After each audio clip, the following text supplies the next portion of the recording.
The Hall-Slater Library is for use of educators and anyone who really wants to come and see the original documentation of the Constitution of the United States, the Christian history of the Constitution. All those books were hand-selected by Verna Hall and Rosalie Slater. They went all over the world finding the volumes that they were using. Verna Hall was a compiler, not a writer. She went back into the primary sources and compiled the documentation that gives us our Christian history as a nation.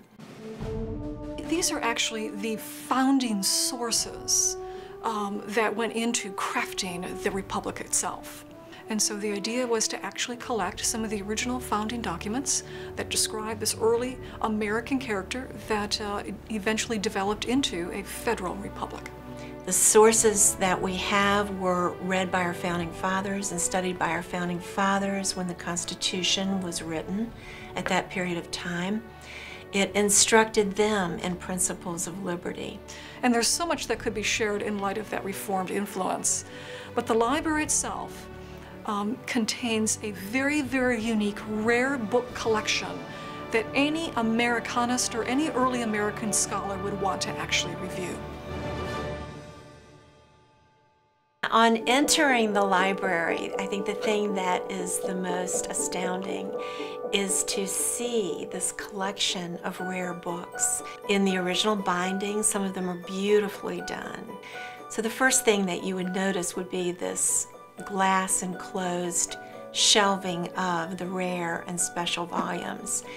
But then the history library itself is much larger than that, but every single volume relates to the Christian history of the Constitution. Not only does it contain some of the Reform background of America's history, but it actually contains many of the early American charter documents, proto-constitutions. The annals of the Continental Congress and all the works of the Founding Fathers, the 40 volumes that George Washington himself wrote. You have some of the earliest collections of the Federalist Papers. You have James Madison's papers. You have the writings of James Madison. You have Jefferson's papers. You have Adams's papers and Quincy Adams's papers. The library is larger than that. There's a collection of Bible commentaries from 18th and 19th century. The Geneva Bible was very, very important for the early colonists because it had Republican interpretations in the marginalia.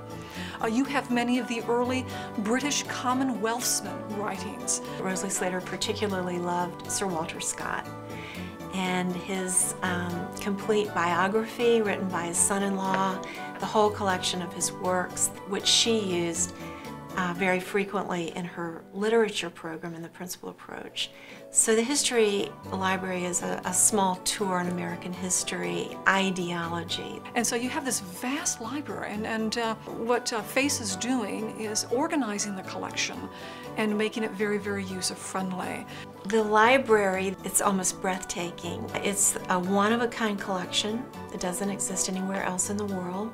So all of that is just, it's very wonderful to see all in one collection in one place.